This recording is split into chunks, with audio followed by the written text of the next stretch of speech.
witches. We are doing another episode in the kitchen. A lot of my Yule stuff is recipes and hearthy type things. You'll notice that a lot of my prep work has to do with the kitchen prep, things like that. Today we are doing my gingerbread man recipe. Like my sugar cookie recipe, it does need to stay in the fridge for a little bit longer, and I'm making a couple of substitutions. And we'll do like a roll-out cookie dough episode and chit-chat or something like that. I'll think of something for the cookies themselves. Again, I'm substituting, like I said, with the shortening, but you can do it with the butter. No problems there. So this one is a little bit more to do with. We're gonna do in this large bowl, we're gonna cream together everything. I did get my mixer out this time. It took far too long to cream the two items together, and I gave up at that point. So what we are going to do is we're going to do the butter in my case, shortening and sugar in the mixing bowl. So we are going to it is going to be 1 cup of the butter, salted butter. I am, again, using shortening, and the sugar, which in this case we will be using 3/4 of a cup of dark brown sugar. Now, this recipe also calls for molasses, so if you don't have brown sugar, just use white sugar and put some molasses in it, and you'll make brown sugar. So let us do that. Measure out. I'm hoping that I have enough of this to make a cup.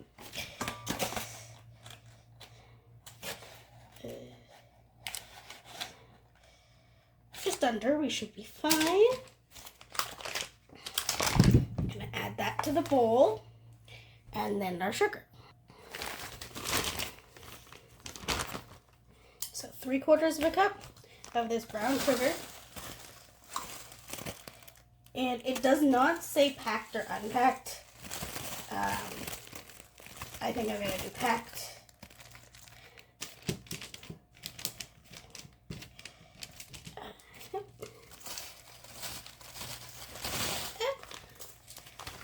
Oh no.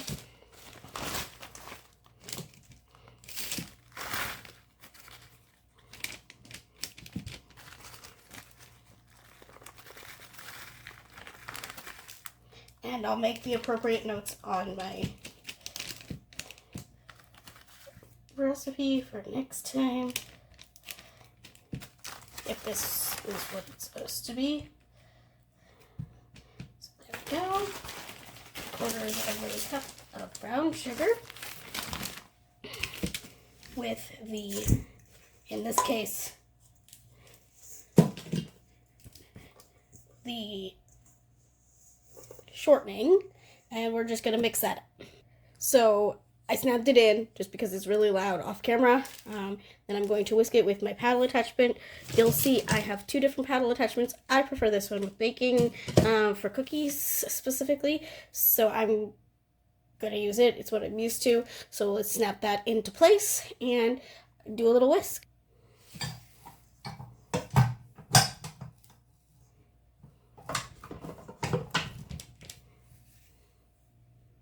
All right, we have creamed it together, and I'm just gonna pop you off my stand and show you kind of what that looks like.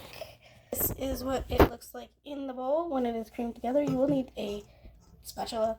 I have this teeny tiny one that seems to work perfectly for this kind of thing, and that's what it's supposed to look like. All right, and then for our flour mixture, which will be our 3 1/4 cups of flour. So that is 6 half cups and a half cup. So 3 1/4 cups all-purpose flour.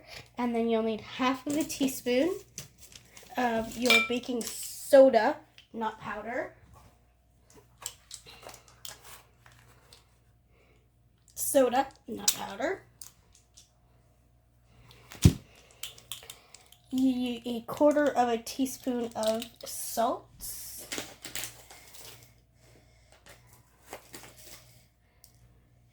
and again, it doesn't say what type of salt, so whatever salt you have on hand is fine. A teaspoon of ground cinnamon, which I always keep on hand because I like it in my coffee, which is also great for prosperity. All right, so a teaspoon of ground cinnamon. So I got the house teaspoon, so we're going to do 2 of those. So I was not paying attention to which one I grabbed, of course. There you go, and that's of the cinnamon. And then you're going to need 2 teaspoons of ground ginger, which is my bottle right here. This time I will grab the teaspoon.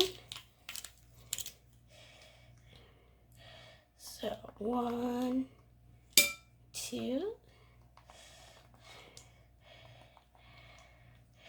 Of the ginger.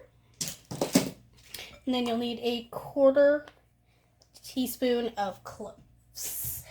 Ground, again, trust me from experience, I did where I ground my own cloves. They weren't the best. Just get pre-ground cloves. Suggestion. And I don't use cloves very often. Actually, I think the last time I used cloves was for this recipe. Same with the ginger. We don't use them very often in this house.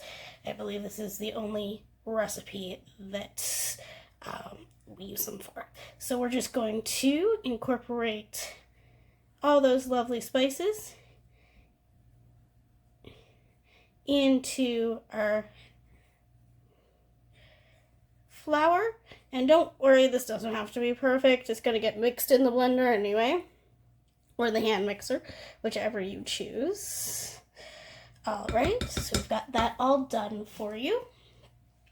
And then we are going to make sure that these sides are scraped down of the mixture of the butter / fats and the sugar. And we are going to add the egg and the molasses. So you're going to need 1 large egg and about a quarter of a cup of unsulfured molasses. So the egg and then the molasses. So we've incorporated the egg into the machine, and I'm going to turn on the machine. Again, this is very loud, so I'm going to hit pause. I'm going to cut this part out. So now we're going to do the quarter cup of molasses in. It says for all unsulfured, but I just use whatever molasses that I can find at the time, usually. So we're going to do that. So we're putting the quarter cup of molasses in with the rest of the ingredients here.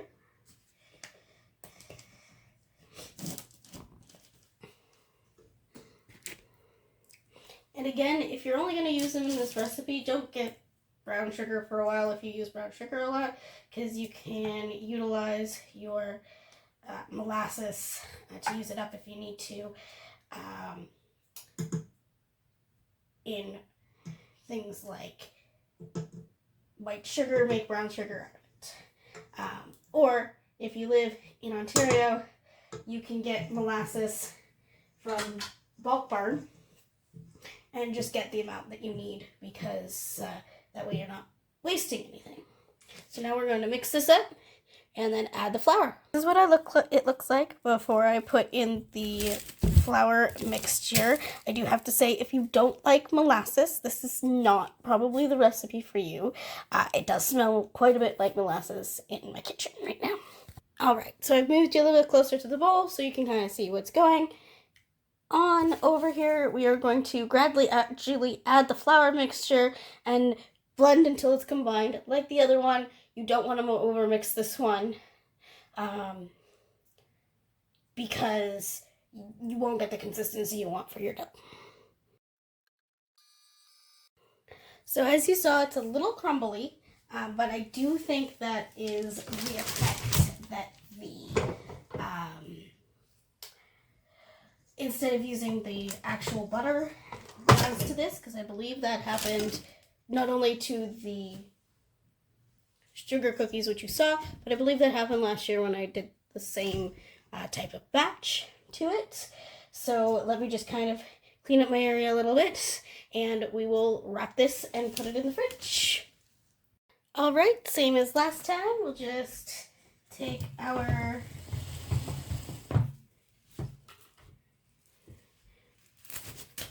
wrap and put it in and kind of make a ball out of it and hope and pray.